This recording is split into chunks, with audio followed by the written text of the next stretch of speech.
Mi nuera insistía en mandarme a un asilo, y terminó recibiendo la notificación de desalojo de mi mansión. Nunca pensé que una taza de café domingo por la mañana cambiaría mi vida para siempre.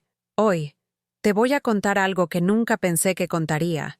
Y si tú, por un segundo, sientes que esto te parece familiar, solo te pido que dejes un like y te suscribas. Va a ayudarme a continuar desahogándome. Era un domingo de octubre en Madrid, y el aroma del pan tostado se mezclaba con el café recién molido en mi cocina. Había madrugado, como siempre, para preparar el desayuno perfecto: mermelada casera de naranja amarga que había hecho la semana anterior, mantequilla francesa, jugo natural exprimido a mano, la vajilla de porcelana blanca con ribetes dorados, la misma que heredé de mi madre, brillaba sobre el mantel bordado que había tardado meses en terminar durante las largas tardes de soledad.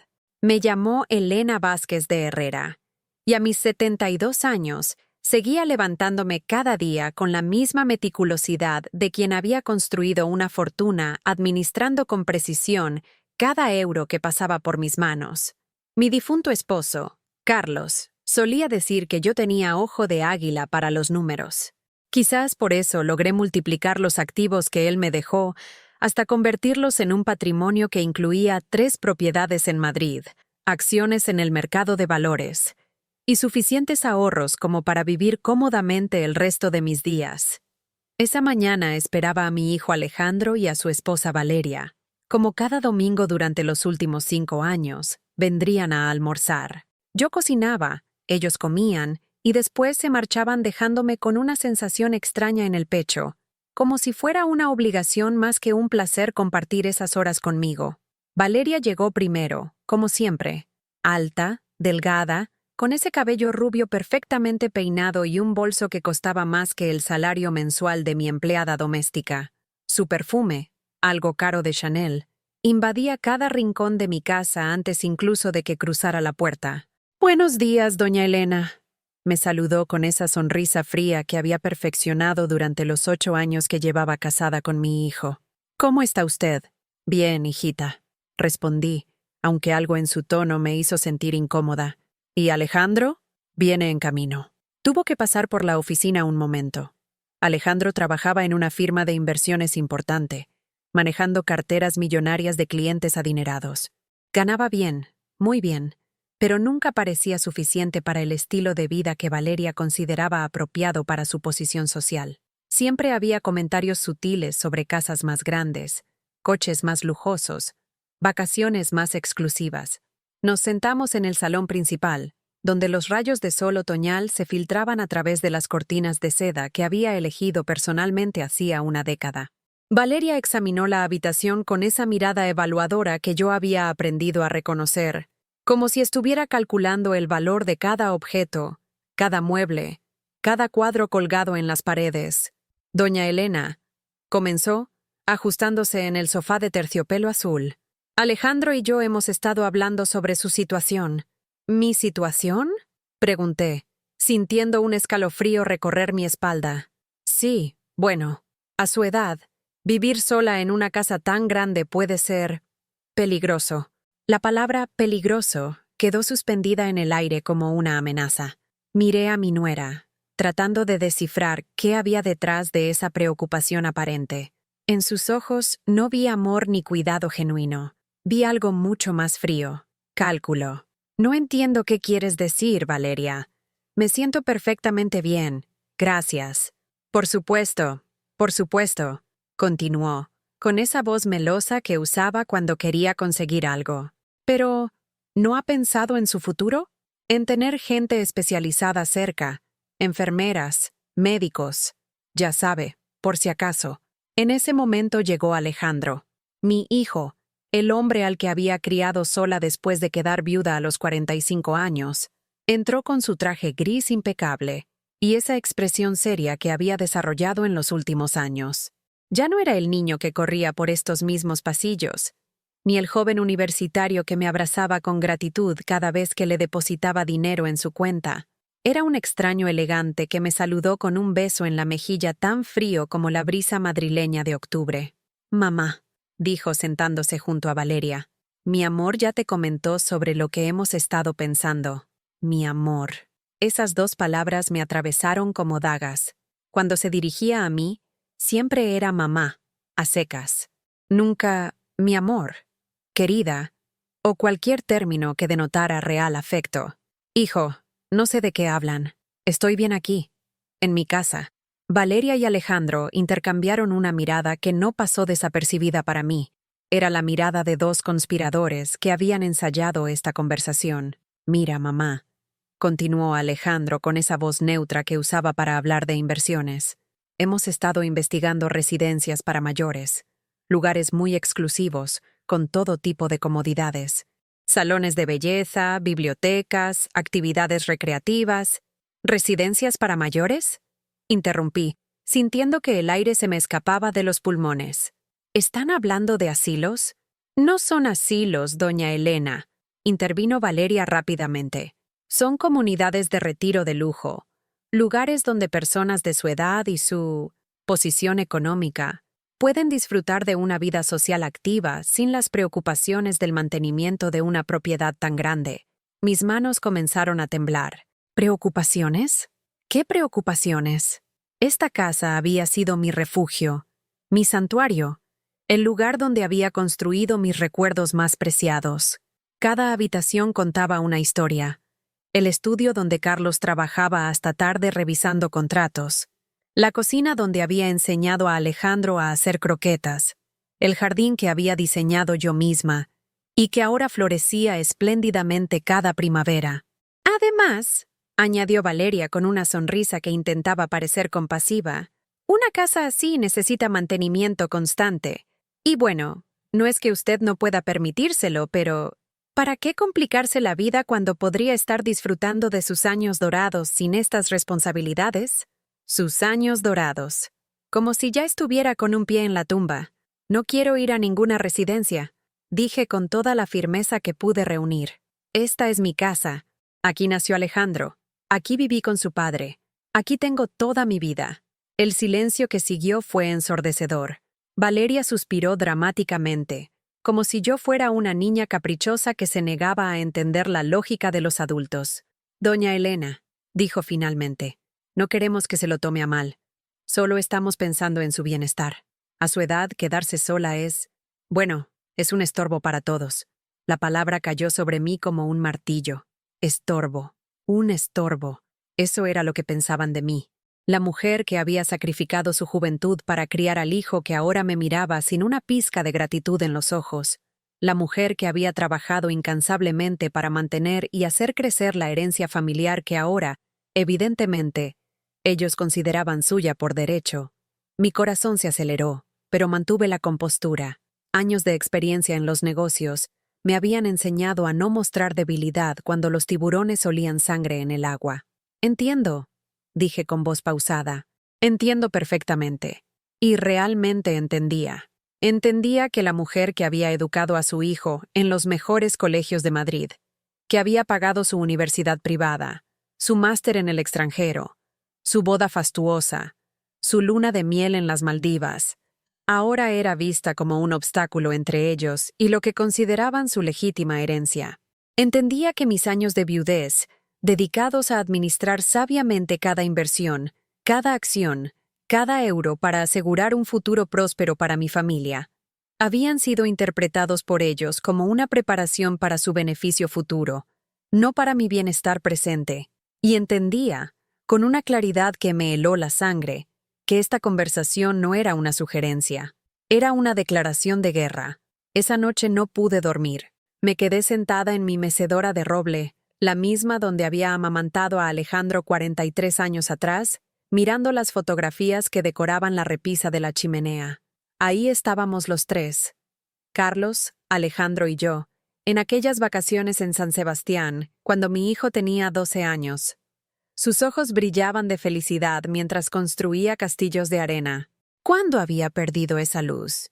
¿Cuándo se había convertido en este hombre frío que me veía como un obstáculo? Me levanté y caminé hasta el estudio de Carlos. Todo seguía exactamente como él lo había dejado. Los libros de derecho perfectamente ordenados, su pluma estilográfica de oro sobre el escritorio de caoba, la fotografía de nuestra boda donde yo lucía un vestido de encaje que había pertenecido a mi abuela. En esa foto, yo tenía 25 años y creía que el amor era eterno. Abrí el cajón secreto donde guardaba los documentos más importantes: escrituras de las propiedades, certificados de las acciones, estados de cuenta de mis inversiones en bolsa. Todo estaba a mi nombre, por supuesto. Carlos había sido muy claro al respecto antes de morir. Elena, nunca pongas nada a nombre de nadie más, ni siquiera de Alejandro. El dinero cambia a las personas de maneras que no puedes imaginar. ¿Habría intuido mi esposo lo que pasaría? ¿Habría visto algo en nuestro hijo que yo, cegada por el amor maternal, no quise reconocer? Recordé los primeros años después de la muerte de Carlos. Alejandro tenía 29 años y acababa de graduarse de la universidad. Yo estaba destrozada, perdida, sin saber cómo manejar el patrimonio que de repente era completamente mío. Fue entonces cuando mi hijo se acercó más a mí, ofreciéndome ayuda con las finanzas, consolándome en las noches difíciles. «Mamá, déjame ayudarte», me decía. «Papá me enseñó mucho sobre inversiones. Podemos hacer que el dinero crezca más». Y yo, ingenua, pensé que era amor filial, que finalmente tendríamos la relación cercana que siempre había anhelado. Durante 2 años, Alejandro me visitaba casi a diario. Revisábamos juntos los estados de cuenta, analizábamos oportunidades de inversión, hablábamos durante horas sobre el futuro, hasta que conoció a Valeria. Ella apareció en nuestras vidas como una tormenta elegante, rubia, sofisticada, de una familia con abolengo pero sin fortuna real. Desde el primer día, noté cómo examinaba mi casa, cómo preguntaba sutilmente sobre mis negocios, cómo sus ojos se iluminaban cuando Alejandro mencionaba alguna de mis propiedades. «Su madre tiene muy buen gusto», le decía a Alejandro cuando pensaba que yo no podía escuchar. «Esta casa debe valer una fortuna en el mercado actual». Después de la boda, todo cambió. Las visitas de Alejandro se volvieron menos frecuentes. Cuando venía, Valeria siempre lo acompañaba, y las conversaciones giraban inevitablemente hacia el mismo tema: lo difícil que debía ser para mí mantener una casa tan grande, lo sola que debía sentirme, lo conveniente que sería para mí simplificar mi vida. «Doña Elena», me había dicho Valeria apenas unos meses después de casarse, ¿no le parece que tener tanto patrimonio es una carga? ¿Tantas responsabilidades, tantas decisiones que tomar? Yo había respondido que me gustaba mantenerme activa, que administrar mis activos me daba propósito. Pero vi algo en su mirada que me perturbó. No era preocupación, era impaciencia. Los domingos se volvieron rituales extraños.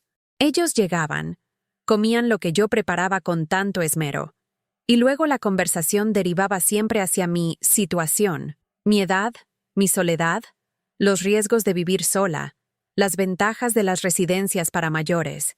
«Imagínate, mamá», me decía Alejandro, «no tener que preocuparte por el mantenimiento, por la seguridad, por nada, solo disfrutar». Pero yo sabía que no se trataba de mi disfrute, se trataba de mi herencia. Una noche, hace 3 meses, escuché por casualidad una conversación telefónica de Alejandro. Había venido a cenar y estaba en el jardín hablando por teléfono mientras yo preparaba el postre. «No puede durar para siempre», le decía a alguien. «Es una casa de 8 millones de euros en el mejor barrio de Madrid. Está sentada sobre una mina de oro y ni siquiera se da cuenta». «¿Y las otras propiedades?», preguntaba una voz que reconocí como la de Valeria. «La casa de la playa en Santander, el apartamento en Barcelona. Todo junto debe estar cerca de los 15 millones, sin contar las acciones y los fondos de inversión». «Tenemos que acelerar el proceso», insistía Valeria. «No podemos esperar a que, ya sabes». «Lo sé, pero es más cerca de lo que pensé». Me quedé paralizada en la cocina, con el flan de caramelo temblando en mis manos. ¿Acelerar qué proceso? ¿No podían esperar a qué? ¿A que yo muriera? Esa noche, después de que se marcharan, revisé todos mis documentos. Todo estaba en orden, todo a mi nombre, pero algo me inquietaba. Llamé a mi abogado, don Miguel Serrano, un hombre de confianza que había trabajado con Carlos durante décadas. «Elena», me dijo cuando le conté mis preocupaciones. Tienes que ser muy cuidadosa. He visto casos de familias que presionan a los mayores para que traspasen sus bienes prematuramente. Es más común de lo que crees. ¿Pero qué pueden hacer? Todo está legalmente protegido. Pueden hacer muchas cosas. Pueden argumentar incompetencia mental. Pueden manipularte emocionalmente. Pueden incluso intentar que firmes documentos sin que te des cuenta del contenido real. Sus palabras me helaron la sangre. ¿Era eso lo que estaba pasando? ¿Los domingos familiares no eran más que sesiones de ablandamiento psicológico? Empecé a prestar más atención a sus visitas. Noté cómo Valeria siempre llevaba carpetas por casualidad, papeles que sacaba de su bolso mientras hablábamos de otras cosas. Noté cómo Alejandro siempre redirigía la conversación hacia mi bienestar futuro, cuando yo intentaba hablar de otros temas. «Mamá, ¿has pensado en hacer un testamento más específico?», me preguntó un domingo. «Algo que deje claras tus intenciones para evitar problemas legales después». «Ya tengo testamento, hijo». «Sí, pero ese es muy general. ¿Podrías ser más específica sobre quién debe manejar qué? ¿Quién debe tomar decisiones si tú no puedes?» Ahí estaba. La palabra clave. Si tú no puedes. ¿A qué te refieres con que no pueda? Bueno, si enfermas, si necesitas cuidados especiales, alguien tiene que poder acceder a tus cuentas para pagar tus gastos médicos. Valeria asintió vigorosamente. Es muy importante tener estas cosas organizadas, doña Elena, por su propia tranquilidad. Esa noche llamé nuevamente a don Miguel. «Miguel, necesito que revises algo. Quiero asegurarme de que nadie pueda declararme incompetente sin base real. ¿Ha pasado algo específico? Digamos que estoy empezando a entender ciertas presiones familiares. Elena, quiero que vengas a mi oficina mañana mismo y quiero que grabes cualquier conversación donde te presionen para firmar algo o transferir propiedades. ¿Grabar a mi propio hijo? Elena, en 40 años de carrera he visto familias destruirse por dinero. No confíes en nadie cuando hay tanto patrimonio en juego, ni siquiera en tu hijo». Esas palabras me persiguieron durante días. ¿Cómo había llegado a este punto? ¿Cómo había criado a un hijo capaz de conspirar contra su propia madre? Pero la respuesta estaba ahí, en todos esos años donde había confundido proveer con amar, donde había comprado su afecto con dinero, donde había pensado que dándole todo lo que quería, él me daría a cambio el amor incondicional que yo necesitaba. Había criado a un hombre que veía a su madre no como una persona que merecía respeto y cuidado, sino como un obstáculo temporal entre él y una herencia millonaria. Y ahora, sentada en la oscuridad de mi estudio, rodeada por las fotografías de una familia que ya no existía, entendí que la guerra que habían declarado esa tarde no era solo por mi dinero, era por mi dignidad, mi libertad y mi derecho a vivir mis últimos años como yo eligiera. Pero ellos no conocían a la verdadera Elena Vázquez de Herrera. Habían subestimado a la mujer que había convertido una herencia modesta en una fortuna considerable, la mujer que había navegado el mundo de los negocios durante décadas sin dejarse intimidar por nadie. Si querían guerra, la tendrían, pero no sería la guerra que ellos esperaban. Al día siguiente, martes por la mañana, llegó la primera señal de que la situación había escalado más allá de simples conversaciones familiares. Estaba tomando mi café matutino en la terraza, disfrutando del sol otoñal que se filtraba entre las ramas del roble centenario que Carlos había plantado el año que nació Alejandro, cuando sonó el timbre de la puerta. Era un hombre joven, vestido con traje barato y corbata mal anudada, que llevaba una carpeta de cuero sintético bajo el brazo. Se presentó como David Ruiz, trabajador social del Ayuntamiento de Madrid. «Buenos días, señora Vázquez», me dijo con una sonrisa que intentaba parecer amable, pero que no llegaba a sus ojos. «Hemos recibido una llamada de preocupación sobre su bienestar». «¿Una llamada de preocupación?», repetí, sintiendo cómo la sangre se me helaba en las venas. Sí. Un familiar cercano expresó inquietud sobre su capacidad para vivir de forma independiente. Es protocolo que investiguemos estas situaciones. Un familiar cercano. No hacía falta ser detective para saber quién había hecho esa llamada. ¿Y qué tipo de investigación implica eso?, pregunté, manteniendo la compostura, aunque por dentro sentía como si un volcán estuviera a punto de erupcionar. Bueno, una evaluación básica de sus condiciones de vida, su estado mental, su capacidad para cuidar de sí misma. Hizo una pausa, consultando sus notas. También necesitamos verificar si tiene el apoyo familiar adecuado o si requiere servicios de asistencia social. Servicios de asistencia social. Como si fuera una indigente abandonada, no una mujer con más activos que la mayoría de los empresarios de Madrid. Entre, por favor, le dije, porque sabía que negarme solo alimentaría la narrativa que alguien estaba construyendo sobre mi supuesta incapacidad. Durante la siguiente hora, David Ruiz me sometió a un interrogatorio disfrazado de evaluación amigable. ¿Podía cocinar para mí misma? ¿Recordaba tomar mis medicamentos? ¿Tenía episodios de confusión? ¿Me sentía segura viviendo sola en una casa tan grande? Respondí cada pregunta con la paciencia de alguien que había pasado décadas negociando contratos complejos. Sí, cocinaba todos los días. No, no tomaba medicamentos más allá de algunas vitaminas. No, no tenía episodios de confusión. Y sí, me sentía perfectamente segura en mi propia casa. ¿Y su familia? Preguntó finalmente. ¿Mantiene contacto regular con ellos? Mi hijo y mi nuera vienen a almorzar todos los domingos, respondí, sintiendo la ironía amarga de la situación. ¿Y ellos están preocupados por usted? Aparentemente sí, dije, sin poder ocultar completamente el sarcasmo en mi voz.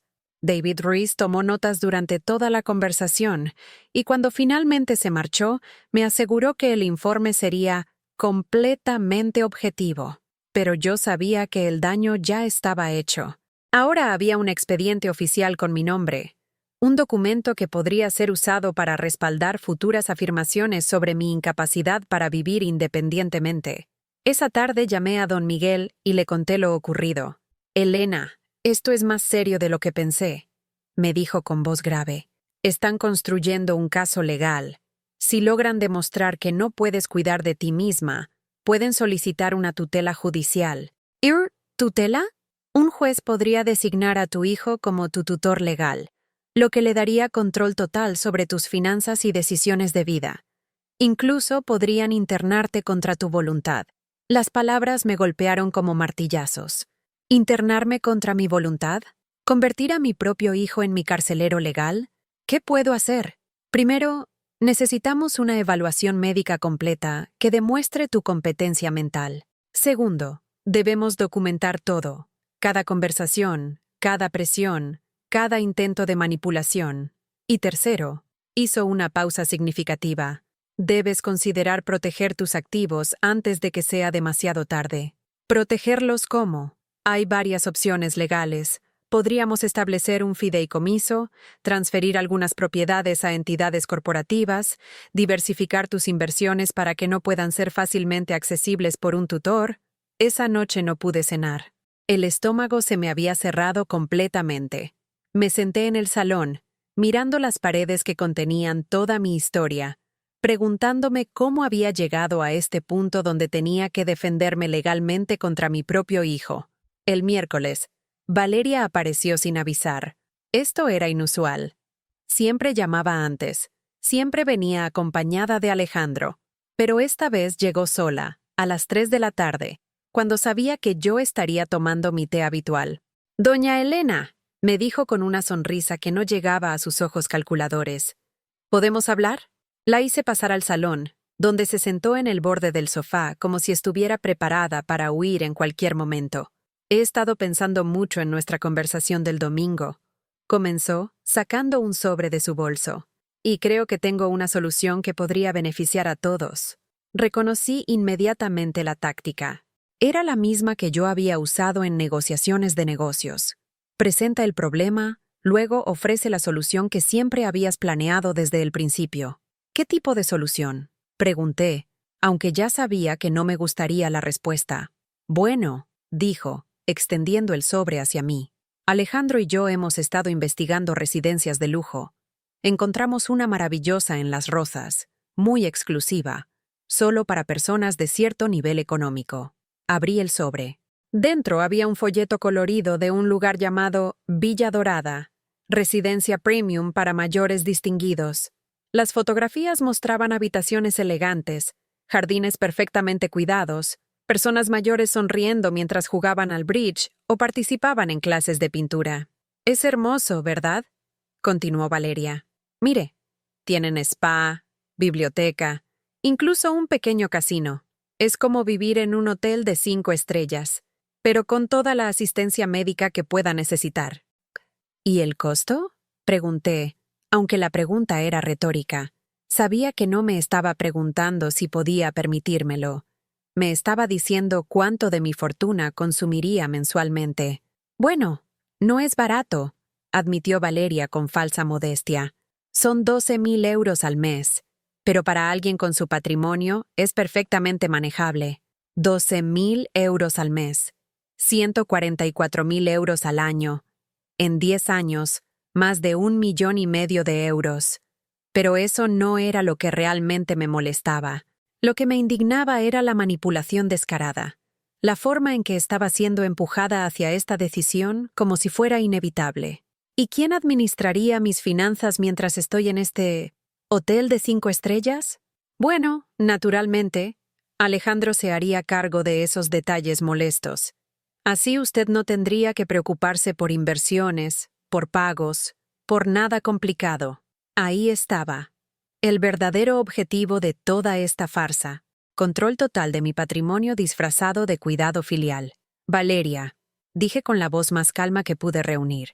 Agradezco tu preocupación, pero no tengo intención de mudarme a ninguna residencia. Su sonrisa se desvaneció ligeramente, pero se recuperó rápidamente. Doña Elena, entiendo que el cambio puede ser aterrador, pero piense en los beneficios. No más preocupaciones por el mantenimiento de esta casa enorme, no más soledad, no más responsabilidades financieras, no más libertad, añadí. Y esta vez no me molesté en ocultar la frialdad en mi voz. No es eso, protestó Valeria, pero algo en sus ojos me decía que era exactamente eso. Es sobre su seguridad, su bienestar, mi bienestar, repetí lentamente. ¿Y mi bienestar incluye que ustedes se muden a mi casa mientras yo estoy encerrada en una residencia? La pregunta la tomó por sorpresa. Por un momento, la máscara de preocupación filial se deslizó y vi algo mucho más honesto en su expresión, irritación ante mi resistencia. Bueno, dijo finalmente, alguien tendría que cuidar la propiedad. No puede quedarse vacía. Por supuesto que no, murmuré, entendiendo finalmente la perfección diabólica de su plan. Me enviarían a una residencia cara que drenarían mi patrimonio sistemáticamente, mientras ellos vivirían en mi casa, probablemente alquilando mis otras propiedades y manejando mis inversiones según sus propios intereses. En unos años, cuando mi dinero se agotara pagando la residencia, convenientemente descubrirían que ya no podían mantenerme allí, y para entonces ya habrían transferido todos mis activos a sus nombres. Era brillante en su crueldad. Valeria, le dije levantándome del sofá, creo que esta conversación ha terminado. Pero doña Elena, la conversación ha terminado, repetí, dirigiéndome hacia la puerta. Ella se levantó lentamente, recogiendo su bolso con movimientos tensos. Espero que reconsidere, me dijo al salir. Por su propio bien, después de cerrar la puerta detrás de ella, me quedé parada en el recibidor durante varios minutos, tratando de procesar la magnitud de lo que acababa de ocurrir. Mi nuera acababa de amenazarme sutilmente en mi propia casa, y por primera vez en mi vida, entendí lo que significaba sentirse verdaderamente sola en el mundo. Los días siguientes fueron una pesadilla de microagresiones que me hacían dudar de mi propia cordura. Alejandro comenzó a llamarme 3 veces al día, siempre con el pretexto de verificar que estuviera bien. Sus preguntas, aparentemente inocentes, estaban diseñadas para hacerme parecer confundida o incapaz. «Mamá, ¿te acordaste de tomar tus vitaminas esta mañana? Mamá, ¿segura que cerraste bien la puerta cuando saliste? Mamá, María me dice que ayer no cenaste. ¿Se te olvidó?» María, mi empleada doméstica de 20 años, se había vuelto una espía en mi propia casa. La descubrí hablando en susurros por teléfono en la cocina, y cuando le pregunté con quién hablaba, me mintió diciendo que era con su hermana, pero escuché claramente el nombre señor Alejandro antes de que colgara. «María», le dije esa tarde mientras preparaba la cena, ¿hay algo que quieras contarme? Ella evitó mi mirada, concentrándose exageradamente en pelar las patatas. No sé a qué se refiere, doña Elena. Me refiero a tus conversaciones con mi hijo. Sus manos se detuvieron. Finalmente, levantó la vista con ojos llenos de culpa.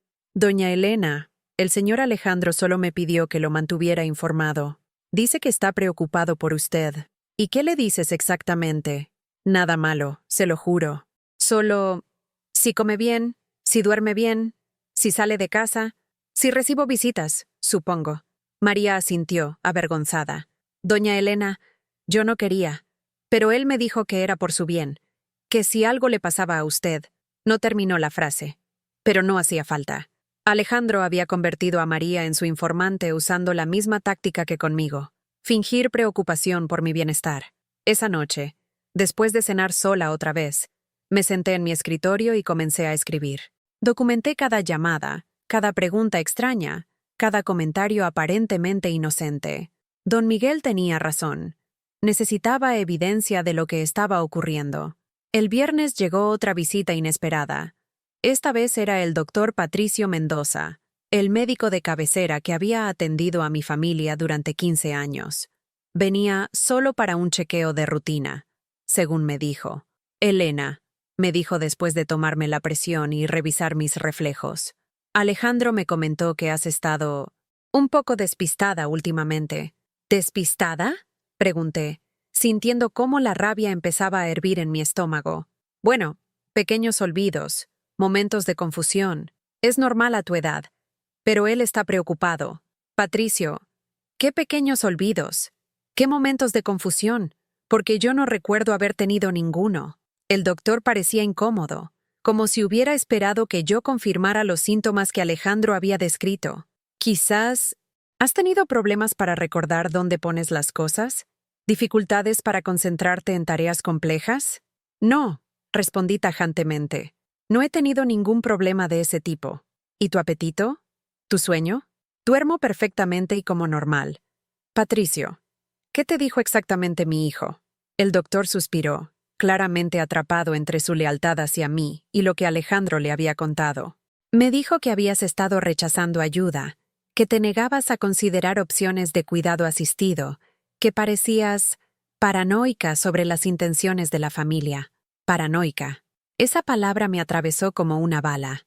Era perfecta, porque convertía mi resistencia legítima en síntoma de enfermedad mental. ¿Y tú qué opinas, Patricio? Después de 15 años tratándome, ¿crees que estoy paranoica? El doctor me miró a los ojos durante un largo momento. Elena, eres una de las mujeres más lúcidas y capaces que conozco, pero también sé que las dinámicas familiares pueden ser complicadas. Era su forma diplomática de decirme que sospechaba de los motivos de Alejandro sin comprometerse profesionalmente. ¿Harás un informe sobre esta visita?, pregunté. Solo si encuentro algo médicamente relevante, me aseguró. Y no he encontrado nada. Después de que se marchara, llamé inmediatamente a don Miguel. Están acelerando el proceso, le dije. Han involucrado a mi médico de cabecera. Elena, necesitas actuar ahora. ¿Puedes venir a mi oficina mañana por la mañana? Tengo algunos documentos preparados. El sábado por la mañana, don Miguel me esperaba con una carpeta gruesa llena de papeles legales. He preparado varias opciones, me explicó. Primero, un poder notarial muy específico que te permitirá designar a alguien de tu confianza para que actúe en tu nombre solo en circunstancias muy particulares. Segundo, la creación de un fideicomiso que protegerá tus activos principales. Y tercero, un documento de voluntades anticipadas que especifica exactamente qué tipo de cuidado quieres y no quieres recibir. ¿Y esto evitará que Alejandro obtenga control sobre mis finanzas? Si lo hacemos correctamente, sí. Pero Elena, hay algo más que debes considerar. ¿Qué? Tu hijo puede seguir intentando obtener una tutela judicial. Si un juez determina que no puedes cuidar de ti misma, estos documentos podrían ser anulados. La realidad me golpeó como una avalancha. No importaba cuántas precauciones legales tomáramos. Mientras Alejandro pudiera convencer a un juez de que yo era incompetente, seguía en peligro. ¿Qué puedo hacer? Necesitamos ser proactivos. quiero que te hagas una evaluación neuropsicológica completa con un especialista de mi confianza. También necesitamos testimonios de personas que puedan atestiguar tu competencia mental y tu capacidad para vivir independientemente. Pasé el resto del sábado firmando documentos, reorganizando mi patrimonio y sintiendo como si estuviera preparándome para una guerra que nunca había querido pelear. Esa noche, mientras revisaba los papeles que acababa de firmar, sonó el teléfono. Era Alejandro, y su voz sonaba diferente, más fría, más controlada. Mamá, Valeria me contó sobre su conversación del miércoles. ¿Y? Creo que te estás comportando de manera irracional. Rechazar ayuda cuando claramente la necesitas no es normal. Alejandro, no necesito ayuda. Lo que necesito es que respeten mis decisiones. Mamá, María me dice que apenas has comido esta semana. El doctor Mendoza está preocupado por tu estado mental. El trabajador social del ayuntamiento ya tiene un expediente sobre tu caso. Ahí estaba. La confirmación de que todo había sido orquestado. María reportándole mis hábitos alimenticios. El médico cuestionando mi salud mental. El trabajador social construyendo un caso contra mí. ¿Sabes qué, hijo? Le dije, sintiendo cómo algo se quebraba definitivamente dentro de mí. Creo que es hora de que tengamos una conversación muy honesta. ¿Sobre qué? Sobre cuánto vale mi patrimonio y cuánto tiempo crees que viviré. El silencio que siguió fue ensordecedor. Mamá, ¿de qué estás hablando? Estoy hablando de que sé exactamente lo que están haciendo. Sé que esto no tiene nada que ver con mi bienestar y todo que ver con mi herencia. Eso es exactamente el tipo de paranoia de la que hablaba el doctor. ¿Paranoia, Alejandro? ¿Es paranoia cuando tu propia nuera viene a mi casa con folletos de residencias de 12,000 euros al mes?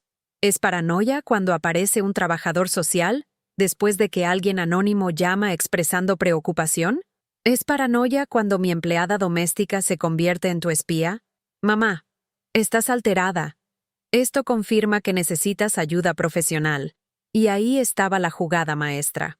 Cualquier resistencia de mi parte sería interpretada como evidencia adicional de mi incompetencia mental. Era una trampa perfecta.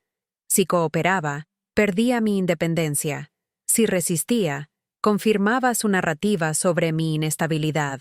Alejandro, le dije con la voz más calmada que pude reunir, quiero que sepas algo. He reorganizado mis asuntos legales completamente. Si crees que vas a manipularme para entregarme mi patrimonio, te equivocas. Mamá, no he terminado. Y quiero que entiendas esto muy claramente. Si continúan con esta campaña para declararme incompetente, van a descubrir que esta vieja que creen que pueden manipular tiene recursos que ustedes ni siquiera imaginan. Colgué el teléfono antes de que pudiera responder. Por primera vez en semanas, me sentí poderosa. Pero también sabía que acababa de declararles la guerra abiertamente, y ellos no dudarían en responder con todo lo que tenían.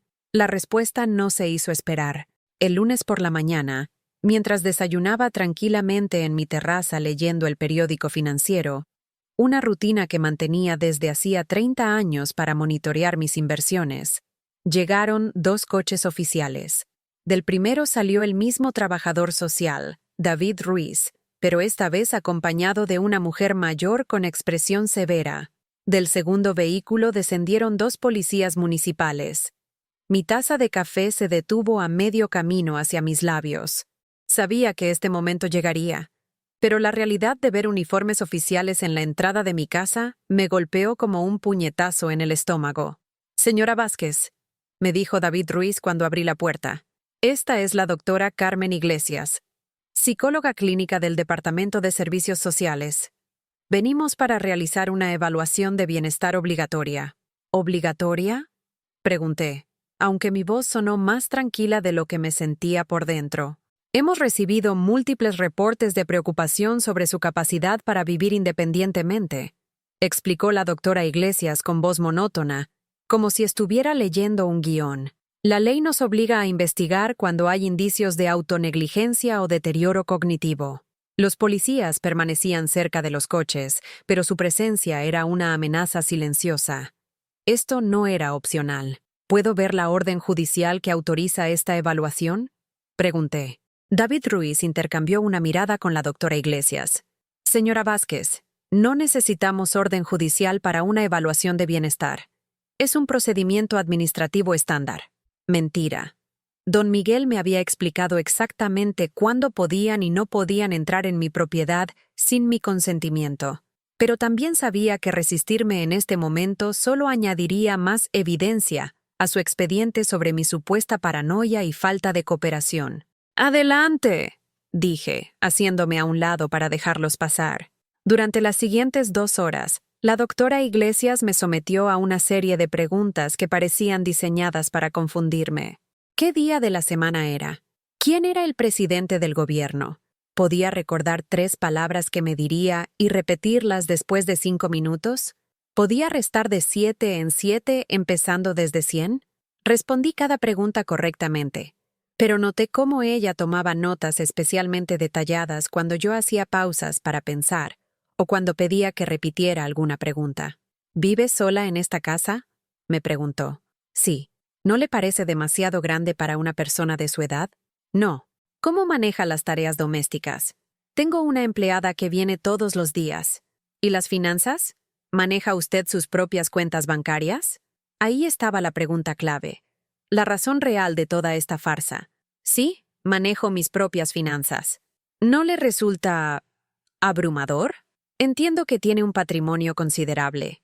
No me resulta abrumador en absoluto. He manejado mis propias finanzas durante más de 30 años. ¿Y su familia?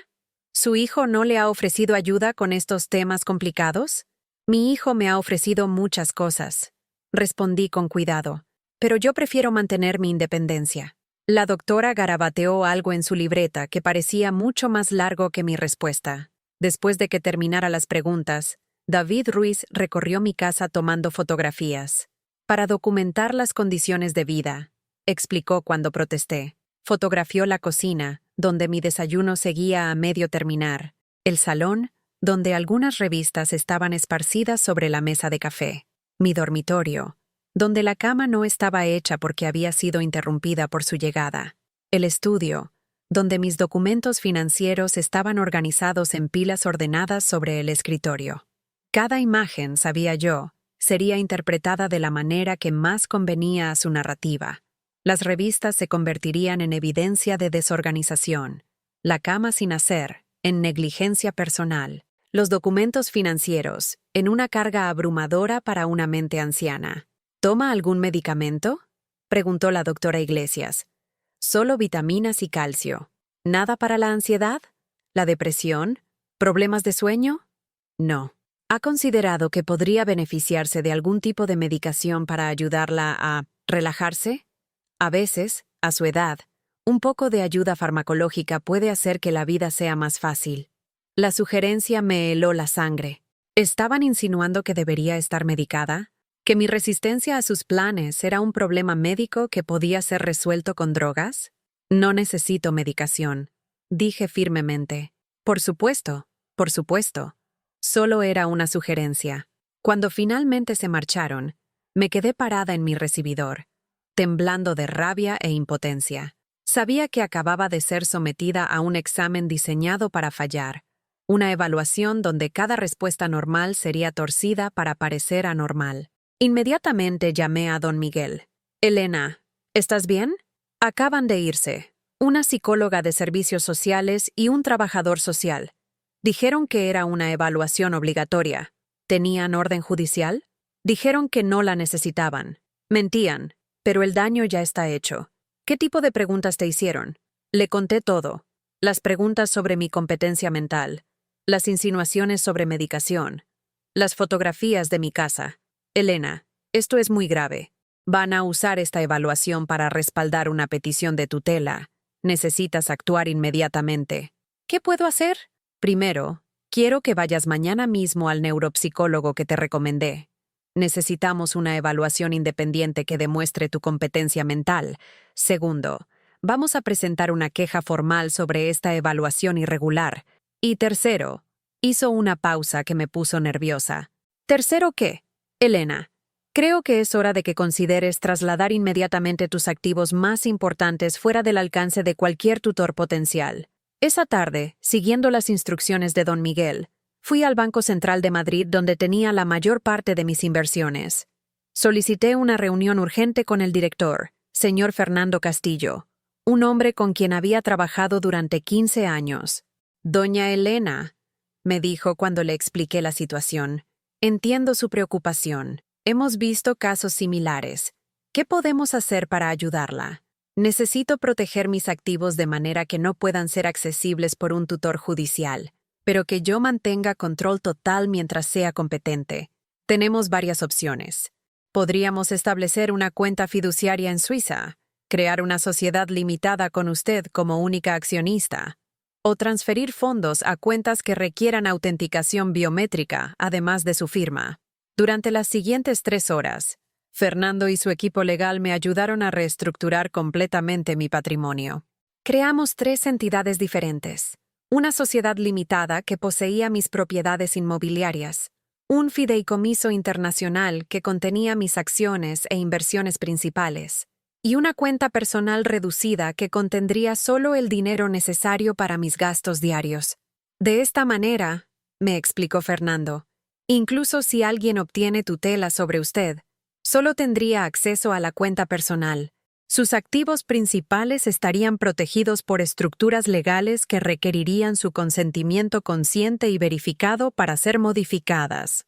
Era brillante, pero también me daba cuenta de lo extraordinario de la situación. Una mujer de 72 años, completamente competente, viéndose forzada a esconder su propia fortuna de su propio hijo.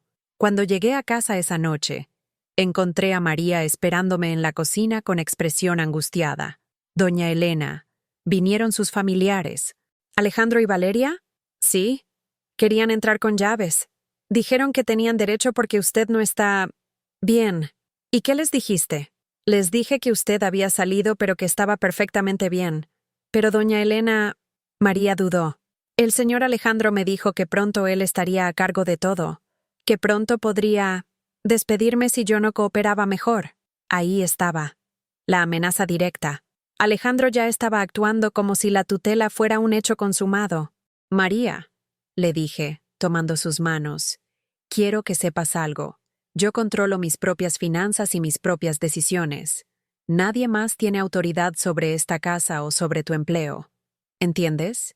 Ella asintió, pero vi miedo en sus ojos. Miedo de quedar atrapada entre su lealtad hacia mí y las amenazas de Alejandro. Esa noche, mientras me preparaba para dormir, me di cuenta de algo que me aterrorizó más que todas las amenazas legales. Ya no me sentía segura en mi propia casa.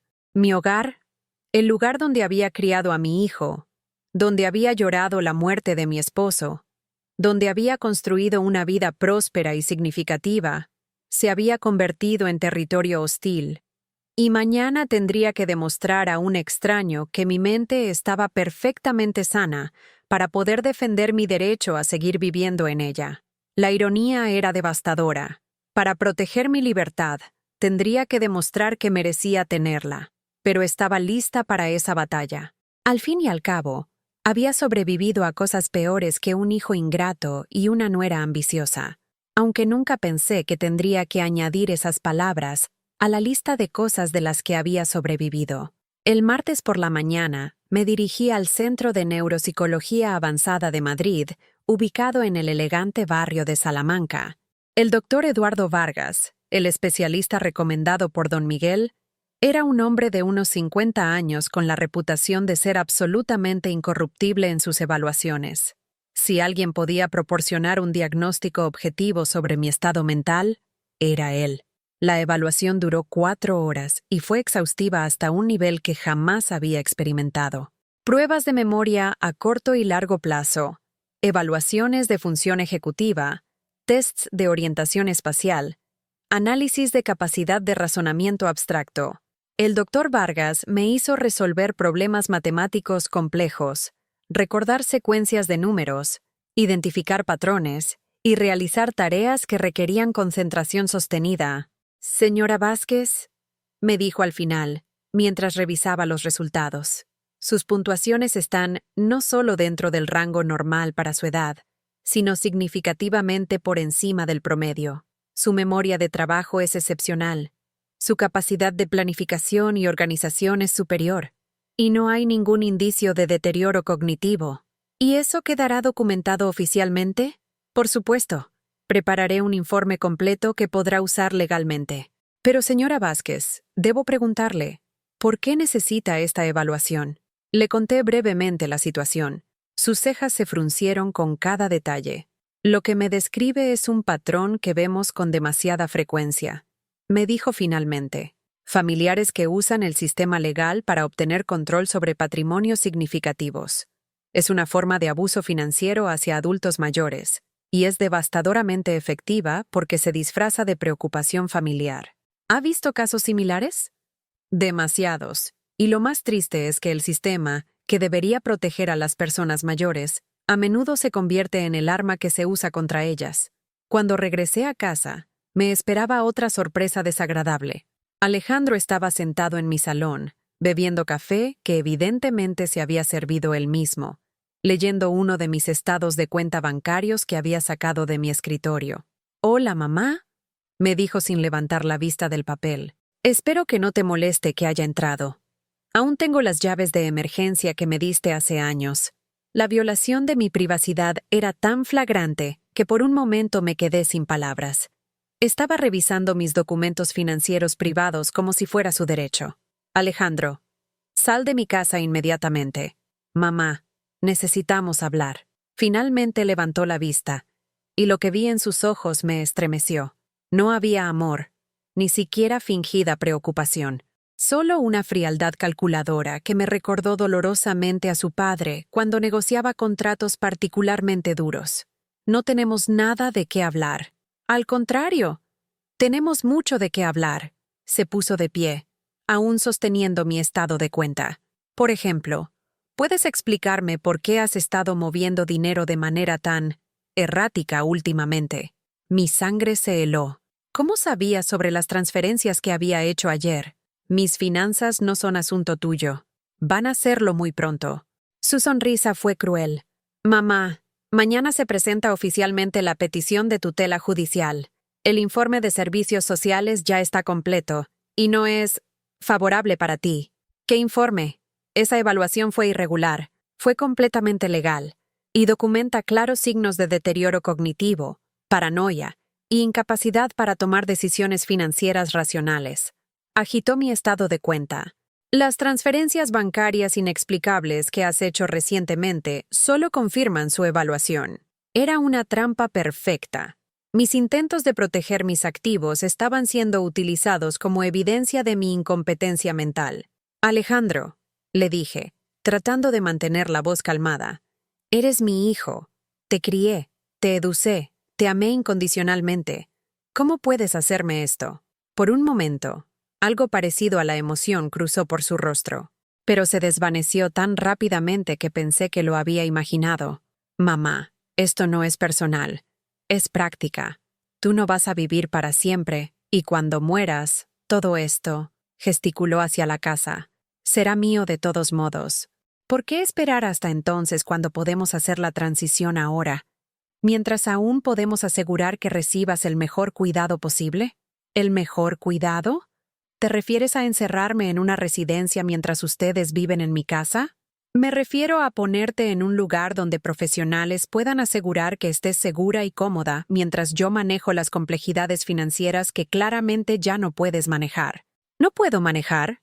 ¿Sabes cuánto ha crecido mi patrimonio en los últimos 5 años? ¿Sabes que mis inversiones en el mercado bursátil han superado consistentemente el índice de referencia? ¿Sabes que he diversificado inteligentemente entre activos inmobiliarios, valores y capital líquido?» «Mamá, esa jerga financiera que has memorizado no demuestra competencia, demuestra obsesión, demuestra que estás aferrada a responsabilidades que deberían ser manejadas por alguien más joven, más capaz». Era brillante en su maldad. Convertía mi competencia en obsesión, mi independencia en terquedad, mi éxito financiero en una carga que necesitaba ser aliviada. «¿Y Valeria?», pregunté. «¿Dónde está tu esposa en este plan tan considerado?» «Valeria está siendo muy generosa. Ha aceptado que nos mudemos aquí para mantener la casa en buenas condiciones mientras tú recibes cuidado profesional». Qué generosa de su parte, murmuré. Lo es. Especialmente considerando que esta casa requerirá mantenimiento significativo. Los jardines, la piscina, los sistemas de calefacción y aire acondicionado, todo es muy costoso. Valeria está dispuesta a supervisar todo eso sin cobrarte ni un euro. Sin cobrarme, como si fuera mi empleada en lugar de la mujer que planeaba robar mi casa. Alejandro, quiero que te vayas. Ahora, mamá, sé que esto es difícil de aceptar. Pero piénsalo, no más preocupaciones sobre pagos de servicios, no más estrés sobre inversiones, no más soledad en esta casa tan grande. En Villa Dorada tendrás compañía constante, actividades organizadas, atención médica las 24 horas. Y ustedes tendrán mi casa, mis propiedades de alquiler, mis acciones y mi dinero. Tendremos la responsabilidad de manejar tu patrimonio de manera que puedas recibir el mejor cuidado posible por el resto de tu vida. ¿Y cuando mi dinero se acabe pagando 12,000 euros al mes por la residencia? Mamá, ¿tienes suficiente dinero para vivir cómodamente en Villa Dorada durante el tiempo que razonablemente te quede? Ahí estaba. La confirmación final. Habían calculado cuánto tiempo viviría probablemente y cuánto costaría mantenerme en la residencia durante ese periodo. Era un simple problema matemático para ellos. Mujer de 72 años, expectativa de vida promedio, costo mensual de cuidado, patrimonio disponible. Todo se reducía a una ecuación donde yo era simplemente una variable. ¿Sabes qué, Alejandro?, le dije caminando hacia la puerta principal. Tienes razón en una cosa. Esto no es personal, es práctica. Y prácticamente, ya no eres mi hijo. Mamá, fuera. Sal de mi casa y no vuelvas a menos que sea con una orden judicial que te dé derecho a estar aquí. Vas a hacer esto mucho más difícil de lo que tiene que ser. Bien, porque resulta que soy mucho más difícil de lo que ustedes pensaron. Después de que se marchara, me senté en mi cocina y lloré por primera vez en semanas. No lloré por la traición, aunque dolía. No lloré por el miedo, aunque era real. Lloré por la pérdida definitiva de la ilusión de que tenía una familia. Alejandro ya no era mi hijo en ningún sentido que importara. Era un extraño calculador que veía mi muerte como una oportunidad de negocio y mi vida como un obstáculo inconveniente. Pero mientras me secaba las lágrimas, también sentí algo más. Determinación. Si querían una guerra, la tendrían, pero descubrirían que subestimaron gravemente a su oponente. Elena Vázquez de Herrera no había construido una fortuna multimillonaria siendo dócil. Había sobrevivido en el mundo de los negocios madrileños, siendo más astuta, más tenaz y más despiadada que los hombres que trataron de intimidarla. Y si había aprendido algo en 40 años manejando inversiones y patrimonio, era esto. La paciencia y la estrategia siempre vencen a la codicia y la arrogancia. Mañana presentarían su petición de tutela, pero yo también tendría algunas sorpresas preparadas para ellos. Sorpresas que les enseñarían que robar a Elena Vázquez de Herrera no era tan simple como lo habían imaginado. Esa noche no dormí. En lugar de eso, me senté en el estudio de Carlos con todos mis documentos legales esparcidos sobre el escritorio de caoba, planificando mi contraataque con la misma meticulosidad que había usado para multiplicar mi fortuna durante las últimas 3 décadas. Si Alejandro creía que podía superar estratégicamente a la mujer que había convertido una herencia de 200,000 euros en un patrimonio de 15 millones, estaba gravemente equivocado. A las 6 de la mañana llamé a don Miguel. Elena, ¿estás bien? Es muy temprano. Miguel, necesito que presentes una demanda criminal contra mi hijo por invasión de domicilio y acceso no autorizado a documentos financieros privados. ¿Qué ha pasado? Le conté sobre la visita de Alejandro, cómo había entrado con llaves que yo había dado para emergencias años atrás, y cómo había estado revisando mis estados de cuenta bancarios. Elena, técnicamente, si le diste esas llaves. Miguel, esas llaves eran para emergencias médicas, no para que registrara mis documentos financieros privados. Y tengo algo más. ¿Qué? He estado grabando todas nuestras conversaciones desde la semana pasada. Tengo evidencia de su admisión de que esto es sobre dinero, no sobre mi bienestar. El silencio al otro lado de la línea fue elocuente. Elena, ¿Grabaste a tu propio hijo? Grabé a un hombre que está tratando de robar mi patrimonio usando el sistema legal. Y tengo 3 horas de evidencia de sus verdaderas motivaciones. Envíame esas grabaciones inmediatamente. Y Elena, ¿sí? Creo que es hora de que juguemos a la ofensiva. A las 9 de la mañana, estaba sentada en el elegante despacho de abogados de Serrano en Asociados, pero esta vez no vine sola. Don Miguel había convocado a un equipo completo, un especialista en derecho de familia, un experto en protección de patrimonios y un detective privado que se especializaba en casos de abuso financiero hacia adultos mayores. Señora Vázquez, me dijo el detective, un hombre corpulento llamado Roberto Santos. Hemos investigado preliminarmente a su nuera. Los resultados son interesantes. Abrió una carpeta gruesa llena de fotografías y documentos. Valeria Torres viene de una familia de Madrid con un apellido respetable pero sin recursos reales. Sus padres perdieron la mayor parte de su patrimonio en inversiones fallidas hace 10 años. Ella trabajaba como secretaria ejecutiva cuando conoció a su hijo, pero renunció inmediatamente después de casarse. Y, en los últimos 3 años, ella ha acumulado deudas significativas: tarjetas de crédito, préstamos personales, pagos atrasados en tratamientos de belleza y compras de lujo. Debe aproximadamente 80.000 euros. La información me golpeó como una revelación. Valeria no era solo ambiciosa, estaba desesperada financieramente. Hay más, continuó Roberto. Hemos documentado al menos 6 visitas al casino de Gran Vía en los últimos 2 meses. Los registros muestran pérdidas consistentes. ¿Valeria tiene un problema de juego? Parece que sí. Y las deudas están a su nombre exclusivamente, no compartidas con su hijo. Don Miguel se inclinó hacia adelante. Elena, esto cambia completamente la dinámica. No están simplemente codiciando tu herencia.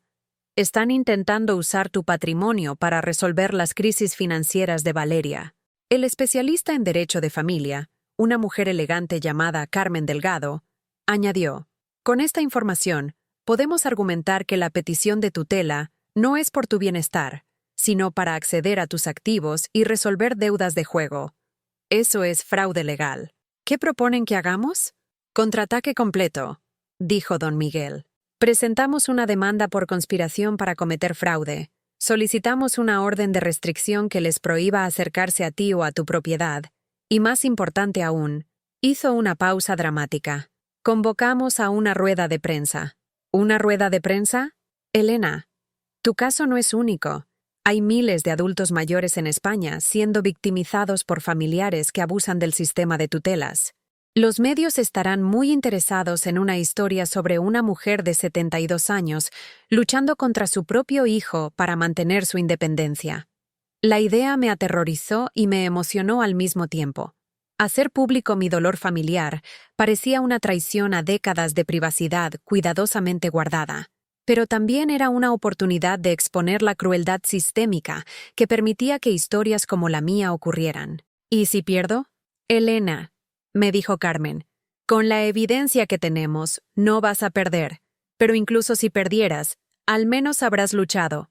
Al menos habrás demostrado que Elena Vázquez de Herrera no se dejó manipular silenciosamente.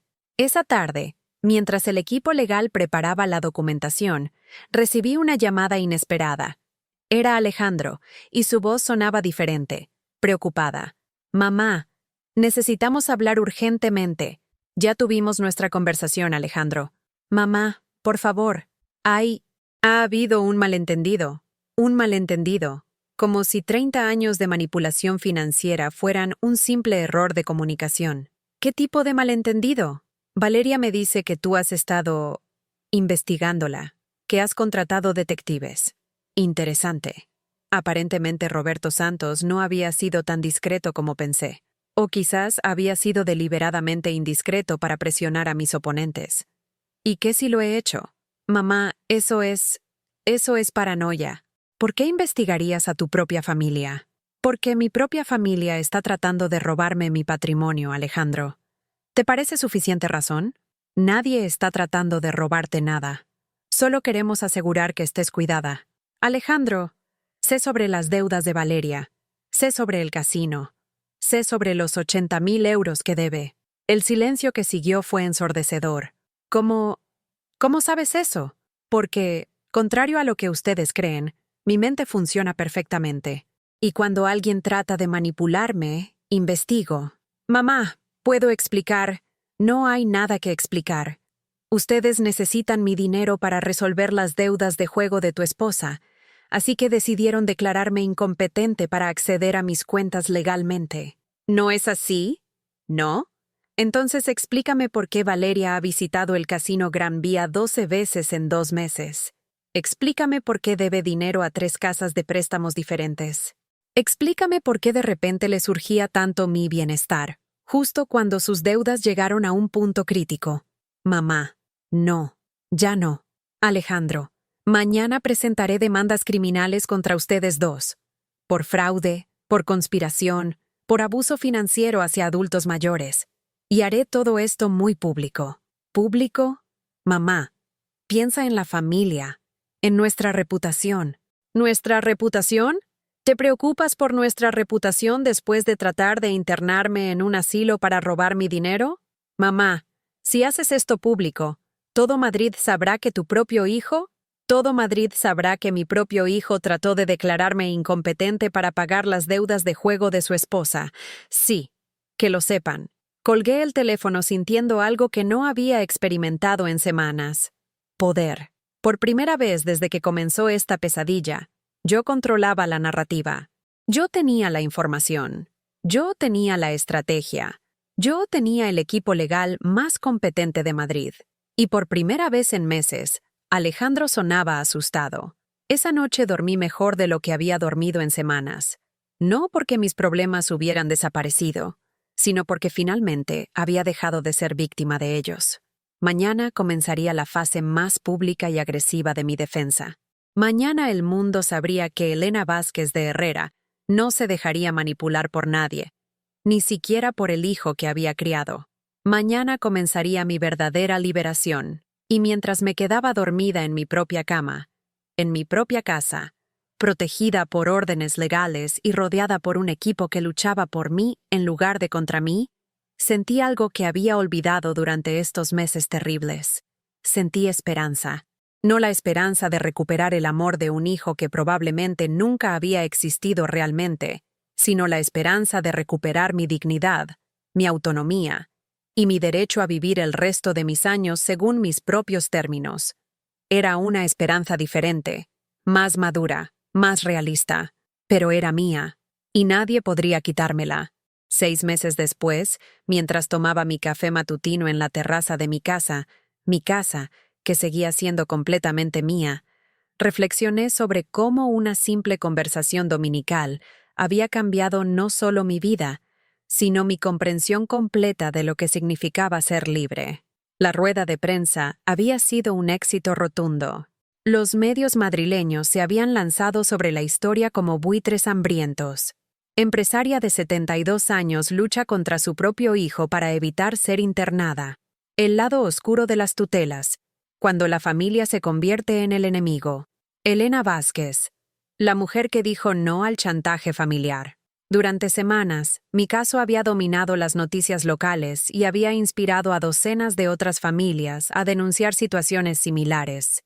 Pero la verdadera victoria no había llegado por la exposición mediática, sino por lo que ocurrió en la sala del juzgado 3 semanas después de que presentáramos nuestras demandas.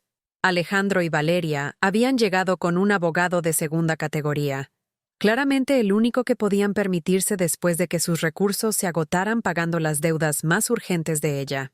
Cuando el juez revisó la evidencia, las grabaciones, los informes financieros, la evaluación neuropsicológica, los registros del casino, su decisión fue contundente.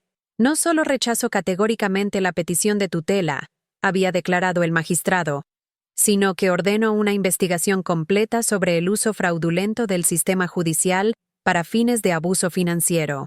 Valeria había comenzado a llorar en la sala del tribunal, pero no eran lágrimas de remordimiento.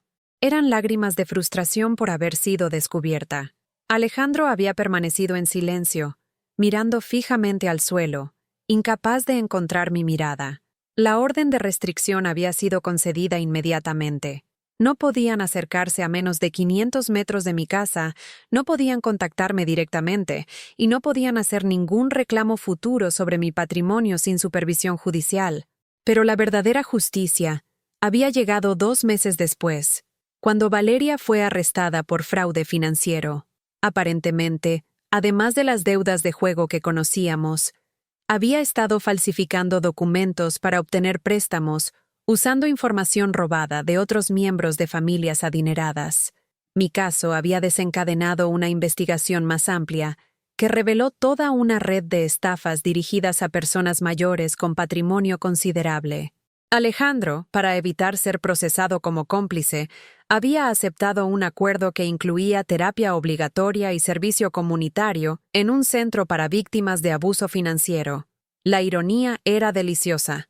Mi hijo, que había tratado de declararme incompetente, ahora tenía que ayudar a otras víctimas de exactamente el tipo de abuso que él había intentado perpetrar contra mí. Pero más allá de las victorias legales, lo que realmente había cambiado era yo misma. Durante los primeros meses después del juicio, había esperado sentir triunfo. En lugar de eso, sentía una profunda tristeza por la pérdida del hijo que pensé que tenía. Había tomado semanas de terapia, ironía de ironías, terapia que yo había elegido libremente, para entender que el duelo que estaba experimentando era real y necesario. Tenía que llorar la muerte de una relación que, me di cuenta, había sido en gran parte una fantasía de mi propia creación. Ahora, sentada en mi terraza renovada, había contratado a los mejores jardineros de Madrid para transformar el espacio en un oasis personal. Podía admitir una verdad incómoda. Había confundido proveer con amar durante toda la vida de Alejandro. Había usado mi dinero como sustituto de la conexión emocional genuina, y había criado a un hombre que veía las relaciones en términos transaccionales. Pero esa culpabilidad ya no me consumía. Había hecho lo mejor que pude con la información y las herramientas emocionales que tenía en ese momento. Y ahora, a los 73 años, finalmente había aprendido la diferencia entre amar a alguien y permitir que te manipulen en nombre del amor. Mi vida había adquirido una riqueza que no tenía nada que ver con mis activos financieros. Había comenzado a tomar clases de pintura en el centro cultural del barrio, algo que había querido hacer durante décadas, pero que siempre había pospuesto por responsabilidades más importantes. Había viajado a Roma, París y Londres, sola, por primera vez en mi vida, y había descubierto la libertad embriagadora de despertar en una ciudad extranjera sin tener que consultar con nadie sobre mis planes del día. Había establecido una fundación benéfica para ayudar a otros adultos mayores que enfrentaban abuso financiero familiar. La Fundación Elena Vázquez para la Autonomía de Adultos Mayores ya había ayudado a más de 50 personas a proteger sus patrimonios y mantener su independencia. Era mi manera de transformar mi dolor en propósito. También había renovado mi relación con María, quien ahora trabajaba como administradora de la fundación, además de cuidar mi casa. Habíamos hablado honestamente sobre su dilema durante los meses de manipulación, y yo entendía perfectamente por qué había sentido presión para reportar a Alejandro. El perdón había sido fácil una vez que establecimos nuevos límites claros y expectativas mutuas.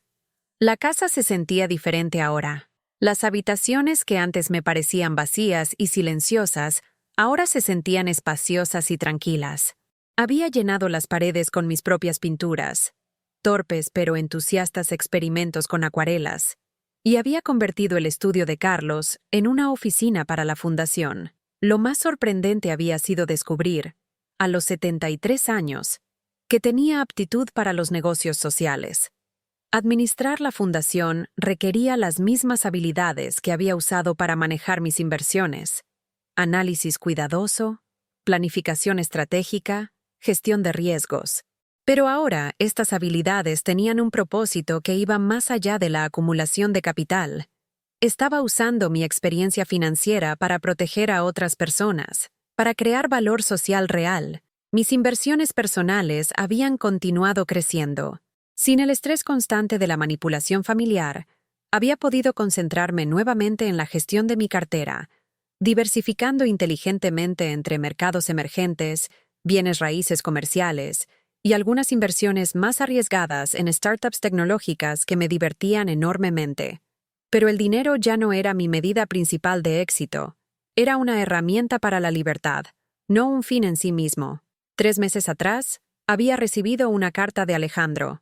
Una carta real, escrita a mano, no un mensaje de texto o un email. En ella, se disculpaba por los malentendidos y expresaba esperanza de que pudiéramos reconstruir nuestra relación familiar. Había leído la carta 3 veces antes de guardarla en una carpeta junto con todos los otros documentos de este periodo de mi vida. No la había respondido, y no tenía intención de hacerlo. No porque fuera cruel o vengativa, sino porque había aprendido a reconocer la manipulación, incluso en sus formas más sutiles. Alejandro no se disculpaba por intentar robar mi patrimonio, se disculpaba por malentendidos. No reconocía el daño que había causado, expresaba esperanza de reconciliación en sus términos. La Elena de hace un año habría sentido culpa por no responder. La Elena de ahora entendía que proteger mi paz mental era más importante que mantener relaciones tóxicas, incluso con familia. Esa mañana, mientras leía el periódico financiero y verificaba el rendimiento de mis inversiones, sonó el timbre de la puerta. Era una mujer de unos 60 años, bien vestida pero con los ojos rojos de haber llorado recientemente. «¿Señora Vázquez?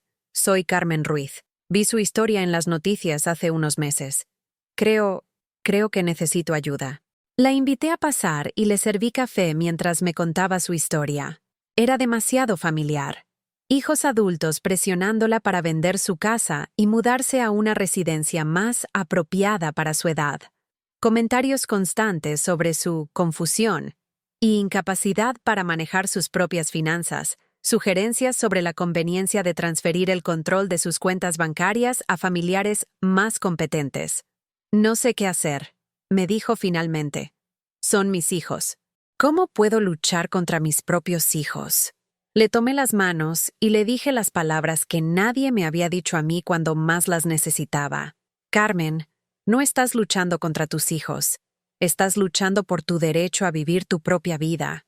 Y tienes no solo el derecho, sino la responsabilidad hacia ti misma de proteger esa libertad». Mientras la conectaba con los abogados de mi fundación y le explicaba los recursos disponibles para ella, sentí una satisfacción profunda que ninguna ganancia financiera había logrado darme jamás. Esta era mi vida ahora, no la viuda solitaria esperando migajas de afecto de un hijo manipulador, sino una mujer que había transformado su dolor en propósito, su trauma en fortaleza, su aislamiento en comunidad. ¿Alguna vez has vivido una situación donde familia cercana trató de controlarte o manipularte financieramente? Cuéntamelo en los comentarios, porque tu historia podría ayudar a alguien más que esté pasando por lo mismo. Si esta historia te tocó el corazón, dale like y suscríbete al canal para que este mensaje llegue a alguien que necesita escucharlo, porque nadie, sin importar su edad, debería tener que elegir entre amor familiar y libertad personal. A veces, la decisión más valiente que puedes tomar es elegirte a ti mismo.